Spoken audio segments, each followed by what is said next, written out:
Good evening. Welcome to the San Antonio Soccer pregame show. Tonight's pregame show will feature San Antonio FC going against Oklahoma City Energy.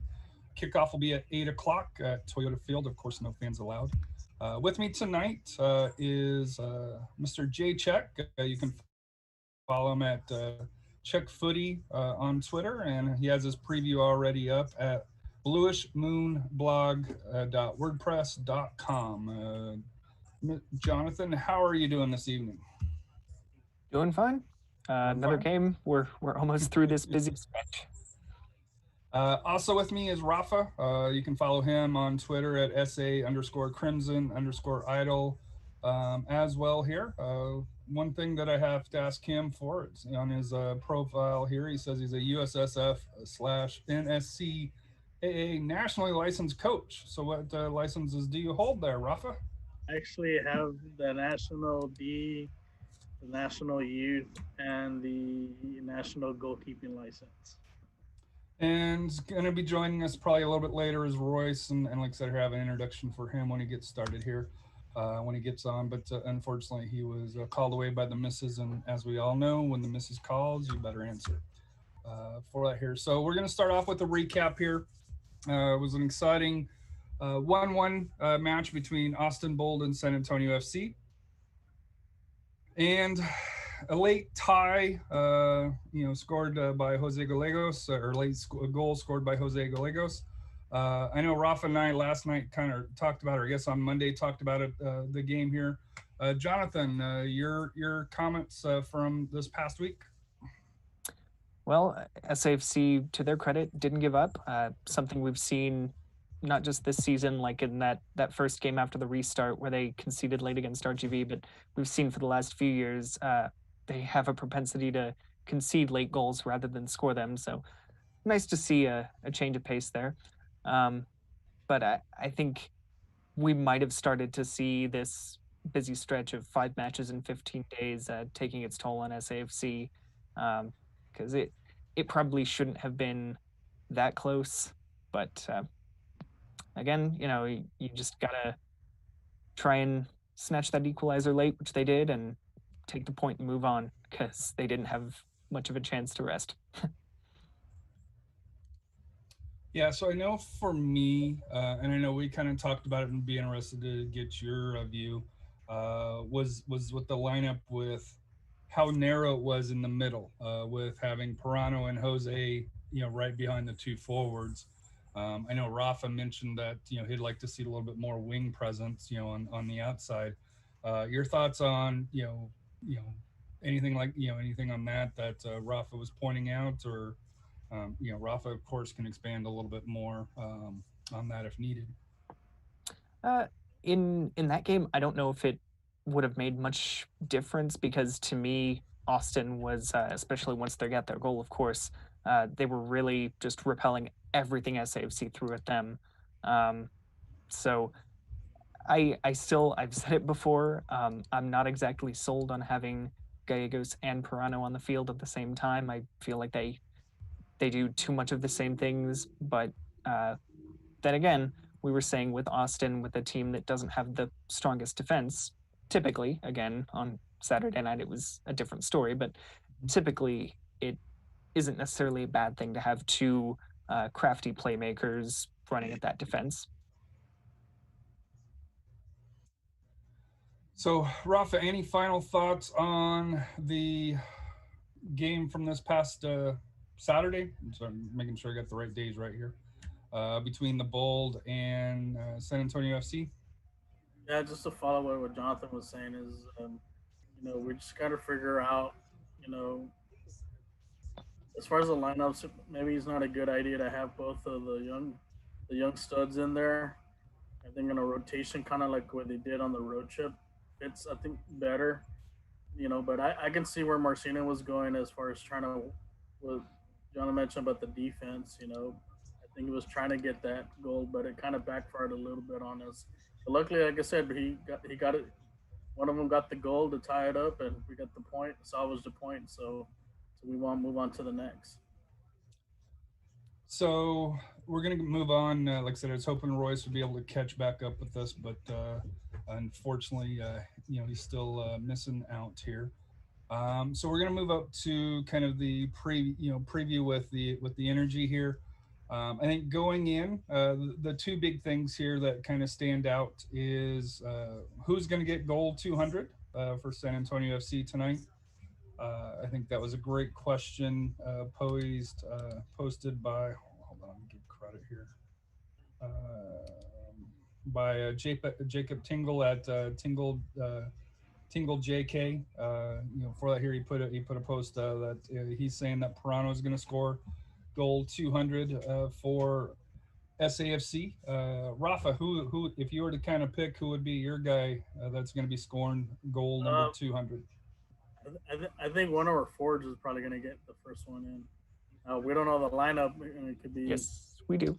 Oh, we I do. can give you the lineup. Yes, we can go into that in a second. Okay, so just so the forwards tonight are Gallegos and Solid, to give a bit of a peek behind the curtain there, but we can go through the whole lineup in a second. But those two. I have a feeling Gallegos might sneak one. I guess he'll sneak 200 in. So I think one of the forwards should get the first one in. So I thought an interesting answer on that was by Danielle, and she mentioned, but he's not even playing. Montgomery, but Montgomery's not even in the 18 tonight here. For that here. So let's give. Are you back on, Royce? Oh. All right. Also joining us tonight is Royce. His Twitter handle is at 6_tweet under. The interesting fact based on his Twitter profile, it says he's a master of auto CAD. So that must mean he's wicked smart. But I have no clue what auto CAD is. So what is auto CAD that you have on your Twitter profile? So that's AutoCAD, which is made by a company called Autodesk, and it's basically just it's civil engineering. It's a civil engineering program where you can just design anything you want to. So I work in the civil engineering field. So you're wicked smart, man. Okay. So, and then we were kind of taking, as far as for the preview tonight. Well, since you just hopped on, your thoughts on the bold match before we get into the preview for Energy FC? Royce? Oh, my thoughts. They looked tired, didn't they? They're super tired. And the bold were really that first game when I was talking about the first time they played them. They pressed with their top four, then they sat the rest of the, I guess, 6 or 7 back, whatever you want to call it, including the goalkeeper. In that game, everybody sat back and just let the pressure come, and they counterattacked. And they didn't do it that well. They got one corner kick where was his name Baez had that Javi Baez, yeah. Amazing volley. Like that's just one of those where you pick the ball out of your net and you're like, you know what? If that's the ball that's going to beat us, then that's off. Yeah. Then exactly, it is what it is. And of course, Gallegos with his first goal of the season, which was good to see, and definitely as late as it was definitely it showed some character that they did not give up in that match. So that was really good to see from the fan base. Made me very happy that past San Antonio FC teams in the past may not have had the character to keep chugging along like they did, and that's good to see. Rafa, any comments based on Royce's feedback there? Just actually just a question for both Jonathan and Royce. You know how they're kind of parking the bus on us the last couple of games. Do you think that's going to be the trend now against us these next few games? Jonathan, go ahead. I wouldn't be surprised. Teams, I even said in my preview, OKC is really good with the ball, passing it around, getting quantity and both quality of those passes. So it might be best for them to just pass it around and not get forward much, because when it does get into those outer thirds of the pitch, either attacking third for either team, OKC does not have the advantage. They've not been good at scoring, and SAFC's been relatively stout defensively this season, and SAFC's much better scoring than OKC's defense. So I'm gonna have to agree with Jonathan. I would not be surprised if we see it more in that RGVFC match where they tied late. That's kind of what they were successful in that match. They just kind of sat back. They let one ball get over, and the one that Solignac flicked on and Pirano finished. And then beyond that, we really didn't get anything going against them. The other match you saw them sitting in, which was the last match against the Bold. We really didn't get much going except for a rebound off of a corner kick to tie it at the end. So it seems very effective against us, against San Antonio FC, to sit back and invite that pressure and to try to counter, try to get something on the counter. So we're gonna kind of jump into the lineups right now, and then we'll come back to kind of some preview points because I know we wanted to kind of touch base on the COVID situation with Oklahoma City Energy for that here, and then kind of get into the keys of the match here. But the lineups are out. Cardoni starts in goal. Maloney, Yarrow, Gorski, Tainter, so no Montgomery, Smith, PC, Haraval, Pirano, Gallegos, and Solinek. So I think this is the lineup that we've all been kind of wishing for here, where Gallegos would move up front. On the bench, you got Mercado, Di Rienzo, Baloni, Torres, Vieira, Partain. I know you mentioned possibly seeing him early, getting some action on a message you sent to us, Royce, and then Green. The Energy lineup here is a lot different than the last time we faced here. Interesting thing from them, they only got 5 on the bench, with one of them being a goalie, Cody Lorendi. But you got Cochran in goal, Highland, Christian Igabaga, Joe Amico, Brad Dunwell, Rafa Garcia, their captain, Jose Hernandez, Javi Chavez, Aaron Bushrik, and I'm sorry if I mispronounced that, Zach Ellis Hayden, and John Brown. So I'm not seeing and on the bench they have Lopez, Stevenson, Ward, and so no Omar. I'm not seeing Omar, and Lopez and Ward, both, all 3 of those started the last match. Neither of them, none of the 3 are starting here. So I thought that was kind of interesting. So we'll start with you, Rafa. Thoughts on San Antonio's lineup?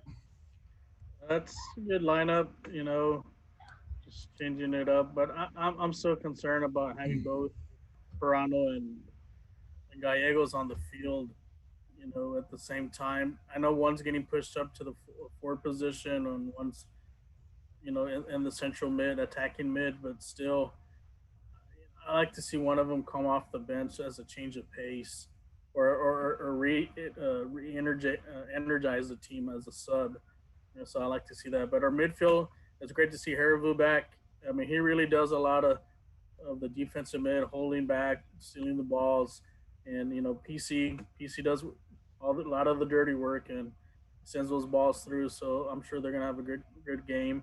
Defensive wise, we should be fine in the back with Maloney and Smith back. So hopefully we can see more attacks down the wing, more passes down the wing, so we can spread them out and send some crosses in to get some of those goals for tonight. Jonathan, your initial thoughts? Yeah, building off of that, I didn't get a chance to look at the average positions on the USL Match Center for the last match to see where Gallegos and Pirano were in relation to each other. At first glance, you think, moving Gallegos up to forward is going to make all the difference, but I don't really know that it will, because it's really kind of a front 3, and I'm sure when he was nominatively in midfield, listed as a midfielder next to PC, he was probably getting forward into Pirano's space as well. So maybe they've figured out a way for it to work different tactically. We'll have to find out. But otherwise, solid lineup. Interesting to see Partain on the bench. He's obviously played the first match and then everything shut down for an eternity, and has been injured since the restart. So maybe we'll see him come on, and it's obviously nice to have that extra bit of cover in midfield. It may be needed because PC is on a card accumulation already. So Yeah. it's Now, possible That that boy he might PC? need to sit a game. So having Partine back to be able to kind of fill that spot might be beneficial. yeah, I Royce, think go ahead. I was just gonna say Vieira would. I think he's more of the defensive midfielder. He'd probably take PC slot, and also I don't even know how accumulation is working this season. I don't know if anyone caught it during the Tulsa broadcast. The commentators made it sound like it wasn't going to be the same this year, and even then, the USL media guide says the first offense when you reach 5 yellow cards is justifying.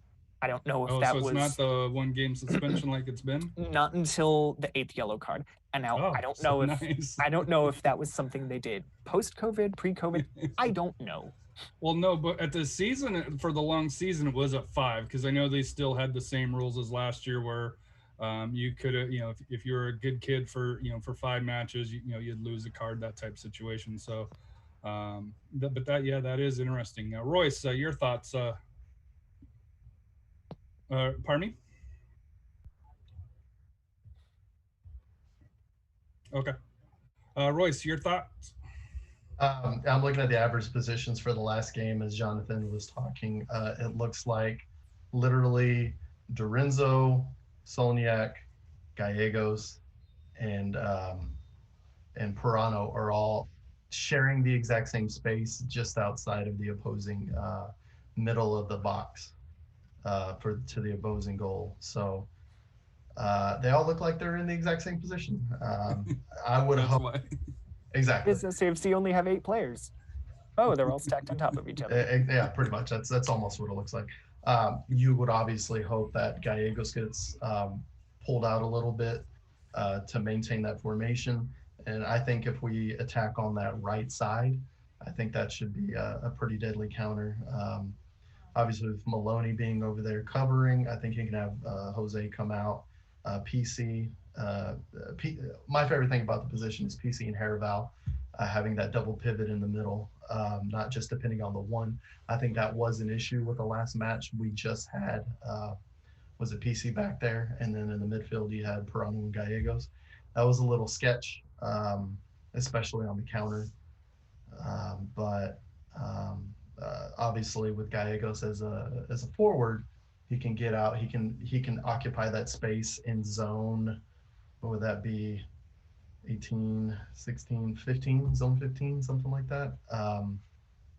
I think that could definitely help spread out the energy defense that we play today. And they've and like you said, it'll be interesting to see. They're obviously without their coach. They're also without their assistant coach. Is that the other assistant person? Coach, yeah. Mm-hmm. So we'll see how that goes. They'll probably keep their game plan very simple. Not a lot of changing probably going on. I would not be surprised if you just saw a flat 4-4-2 bunker. Just clog everything up that you can, and then try to get a goal on the counter, and just make sure a 0-0 draw is perfect for them. So that would. So the question that I have for you guys is: will finishing be a factor when it comes to for either team? Because I think at this level for USL. What separates Phoenix and where they have Junior Fleming, who the net seems to be like an ocean because he's got 9 goals already on the season, in 8 games now. Where San Antonio and to be fair, Oklahoma City and Group D just in general, struggling to finish. I think we've seen the whole group, and there's I think it's a struggle for all the teams to put it in the back of the net right now. Rafa, your thoughts on the finishing? How important will that be tonight? That'll be important because we need to get up on them right away. But I don't know if OKC would want to kind of just go for 1 point. Especially they need 3. They definitely need 3, especially because at 1 point really does. I mean, it helps us, but really hurts more them pushes them back in the pack to get that second slot. So I think they're gonna have to take some calculated risk up front, and that's when we need to take advantage of that, like what we did over there at their place, and get ahead. Right, I think if we can get ahead with the first goal, that'll probably ruin their game plan, and then we can start preparing with a lot more shots, and the goals will start going in. So I think that's what needs to be done today. But we got to be more effective and efficient as far as shooting the ball, and especially on the outside the box. There were some opportunities I think we missed taking shots from outside. I know there were some good ones, but I like to see a little bit more consistency on the shooting up front. And I know Royce already kind of touched base on this, but um, the head coach John Pascarella and Lee Weidman are out. Both of them due to coronavirus concerns here. Sorry, cats are going crazy in the back. But Dr. Nipun Chopra at Nipun Chopra 7, also of Sock Takes, tweeted that Oklahoma City, to their credit, has tested all players twice this week, and all have came back negative, which is the gold standard.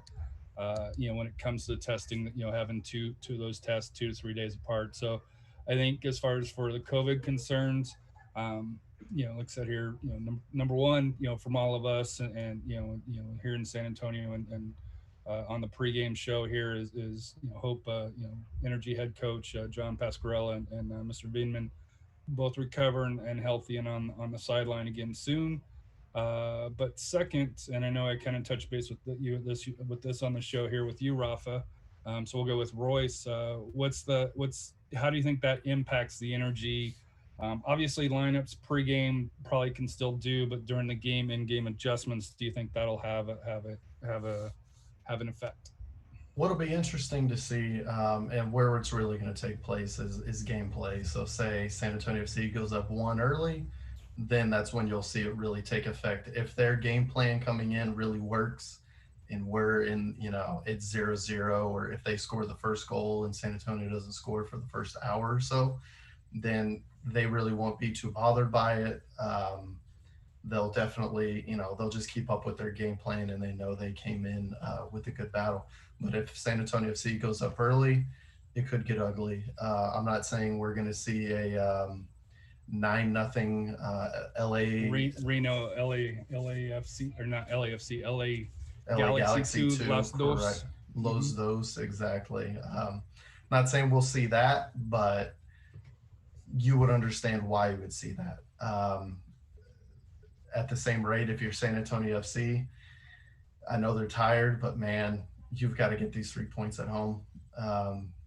This is just one of those times where it's a weakened team, both physically because they've been playing a lot, and also they don't have their coach. So you got to get out there and you got to get it, and you got to smell blood in the water, and you got to go find that bait. So, and then here's my question to you, Jonathan. I know you suggested it to the group, but we'll start with you. You asked how well or how poorly is SAFC using their depth during this busy stretch? And I think part of it has to do with player rotation. I think the other part that we kind of hinted on was late substitutes in the games for that here. So your thoughts on how well or how poorly they are doing? Yeah, it's really interesting how in the start of this, when we were returning to play, SAFC multiple times said, we're not too worried about those busy stretches. We've got a good squad of guys. We've got some depth. And I feel like they haven't really dipped into it that much. I mean, like you said, they've been making really late substitutions in the last 10, 15 minutes. And even then, you look at the starting lineups, like Pirano was rested for a game, Maloney was rested for a game, but for the most part, it's been the same kind of lineups and the same kind of people coming off the bench at about the same times. There is some merit to that. Maybe Bailone, I think it was Aaron Marvel of Ticket 760s pointed out, all of Bailone's contributions to goals this season, whether he scored or assisted, have been off the bench. So I guess it makes sense to have him coming off the bench like that. But these guys have played in some cases, it'll be interesting to look after Saturday how many minutes some of these guys have played over the course of 2 weeks, and that's not even including training. 6 games, yeah. Royce, your thoughts on the player rotation, either in game or just the turnover of the roster from game to game? As far as starting, I mean, the starting lineups haven't changed that much. They've changed slightly, if anything. And I understand the somewhat frustration from there. Obviously, with Montgomery coming back, he's gotten a couple starts since he's been back. The midfield, I've been pretty happy with how much change has been going on in the midfield, how much cycling has been going on. Obviously, Vieira's gotten a few more games, and Partain has been out with looks like a lower leg injury, but it looks like he's coming back. And that'll add to the depth, and that'll really probably give, I'd imagine, PC a good respite. He really deserves it. He's been fantastic these first 7-8 games. So I think Partain's going to take over for him, and he'll get a good rest. The forwards, I mean, you've seen everybody. You've barely seen Preston, but I think Preston's going to get a good run out here in the very near future. I wouldn't be surprised if he's the first sub. Take Gallegos out, put Preston in up front. He's not in the lineup tonight. He's not. Okay, well, there goes that. Let's let's erase everything I said. Di Rienzo and Baloney on the bench. So he's the one forward that's not there. Okay, and you have Torres as well, who's a midfielder winger. Well, I wonder if Torres is on there because he's the backup left wing back for Smith, because I have not seen anybody sub in for Blake Smith, and I wonder if that's where Leo is getting his training time at. When he stepped out against RGV, Green is the one that came in. So I think Green's the one that fills in. Well, Green's in for Maloney on the right. Maloney starting this game. I know. Whenever Maloney had that sit down, right, Green started for him on the right wing. So that's why I was wondering who took over for Blake Smith on the left. Was it Green on the left? Oh no, you know what? Maloney went over to the left, and then Green came in and stayed on the right. So, right. But I do know Leo, whenever he's played, he's been on the left wing. And this was it last season when he got a couple games, especially during the Open Cup. He was on the left side, so I wonder if he's been training as the backup left wing back, which that could be interesting. But man, as far as this first,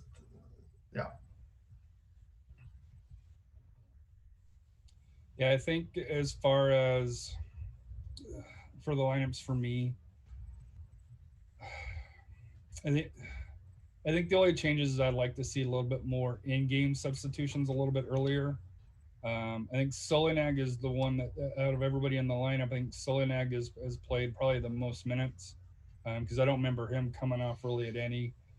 Gallegos is set. Prano obviously set. Haravu's set. I think PC is set a game because I think Vieira came in, or he's been subbed in. I know Smith and Maloney have set, and then Tainer's the other one that I think that's played most of the minutes as well in the back as well for that here. So I think that now, I'm going to start with you, Rafa, here as far as for the keys to the match. What's your keys, and what do you want to see tonight from San Antonio? Keys tonight is playing a lot better up front, better effort, more hustle.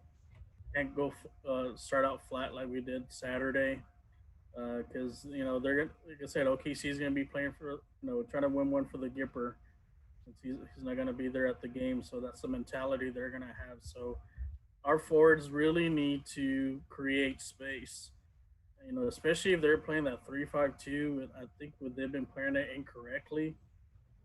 Those two forwards need to create space and allow our central attackers like Pirano and PC come from behind and be able to get space to take those shots. A little bit more through balls, wall passes, and we also need to take advantage of a lot of those 1v1 situations that we have inside the 18, and just pepper that goalie with a bunch of shots because one will fall down, and once we get that first one, everything will take place. And then, like I said, our defense just needs to be aware of what's going on. Just because Frank's not on the field doesn't mean their forwards can't score. So we got to be alert for tonight. So it's an all great effort. Plus, we can look forward to the next game, which is which is a big game. That's the big game. That's the big game. So we need to take the 3 points tonight. Yeah. Rafa, or pardon me, not Rafa. Jonathan, what would you like to see tonight, and what's your keys to the game? Like I was kind of saying earlier, key to the game. I mean, for OKC, if they do well at just keeping the ball and keeping SAFC at bay and really tiring them out, that would definitely help them. So SAFC needs to not even just be aggressive with the ball, but without it. And that's something they talk the talk, they've got to walk the walk. But just win the ball back and run at OKC, really, like Rafa was saying, pepper them with shots. And I've said it a few times before, sometimes you just have to take whatever you can get, and it might go in. So if they're trying to get really quality shots off and it's not working, sometimes just take that crazy shot from 25, 30 yards out. It might deflect off a guy and go in. You never know. Royce, same question to you. Keys to the match, and what would you like to see tonight? Right off the bat, I'm just going to say that Energy FC just tweeted out the shootout at the end of the was it 2017 playoffs? Yes, they've been So they've been talking that this week. Yes. So let's 10-0 is not enough. We need to go for it. It needs to be 12, maybe 13-0. That would make up for everything right there that just happened. No, but honestly, like I said, get Gallegos out a little bit wider in like zone 15, and then have him attack from the width you have. I'd like to see how he and man, losing names. What am I doing? Lucho, how he and Solniak combine. Obviously, what I'm imagining is Solniak flicking on, Gallegos running behind, and probably Pirano running behind as well. So we'll see how it goes. Keys of the match are just, take your time. Some 1 and 2s, get in the box and protect against that counter because it's coming and they're going to bunker. So just prepare for that. The last few matches have been good practice for breaking down defenses, and we're going to need it. And hopefully we come out a little stronger and we come out on top. So I'm going to start with you as we wrap up the show here, Royce. Since you're the first one, or the last one in, first one out, we're going to go with that. Predictions and final thoughts for you tonight. Prediction, I'm going to go with, oh man, let's see. That's a good one. I will go with a 2-1 win for SAFC. I think OKC does get the first goal off a counter, but I do think that they get a little worn down. They don't have a lot of subs, and I think we win it in the death. Instead of just drawing in the death, we're going to win this one in the death. 3 points, and man of the match is going to be Jose Gallegos up front. Back to back, huh? Oh yeah, for sure. Jonathan, I already know your prediction, and if you've read his work at bluishmoonblog.wordpress.com, you also know his prediction. But what's your prediction and final thoughts? For those who didn't read it, and I don't blame you, it's a weekday. It was 2-0. I think it sounds maybe a little more comfortable than it's going to be, but like I was saying, SAFC just needs to go after it and let their quality show through. I think we were talking about how they looked kind of sluggish in that last game. I don't think Marcina probably would have lit a fire underneath them the last few days, saying, we've really got to at least start strong, put them under pressure early. We cannot afford to have them sitting back. So just pressuring them and move the ball around, try and thread the needle through that defense, open up holes.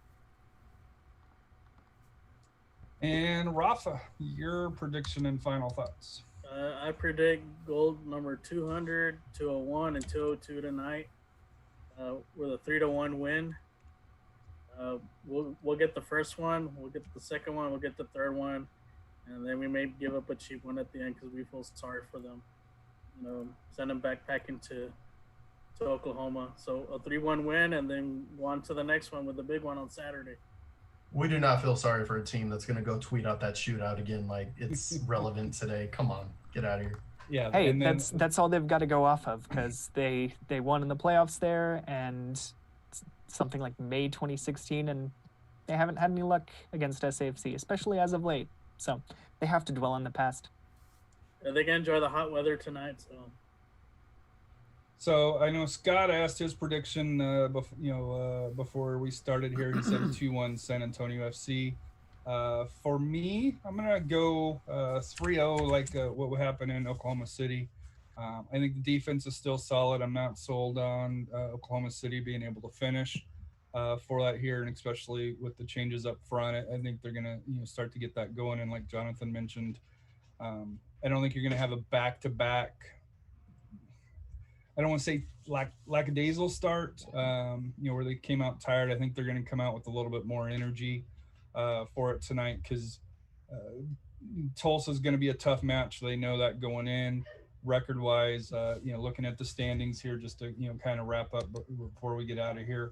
Right now, San Antonio's played 7 with 15 points. Tulsa's played 6 at 12 for that here. The Boulder played 6 and at 7 points. The Energy at 7 games played at 6 points, and RGV, as always, 8 games played and 3 points. So still winless on the season. So we're undefeated. RGV is winless. So good luck, boys, for that here. As far as my final thoughts here, I've got 2 of them. Number 1, we'll be doing a watch party here probably in about 5-10 minutes. If you want to, hang on. If you haven't attended before, we'll send the link. Number 2, enjoy the times, as I mentioned on our show here. Watch out with kids starting on Monday for that here. Some kids have already went back, this week here. So please be careful with kids going to school, and I know a lot of them are staying at home. But if you are seeing kids on the street, just keep an eye out for them. But want to thank you for joining the San Antonio pregame show here, and hope everybody has a wonderful evening, and defend 210.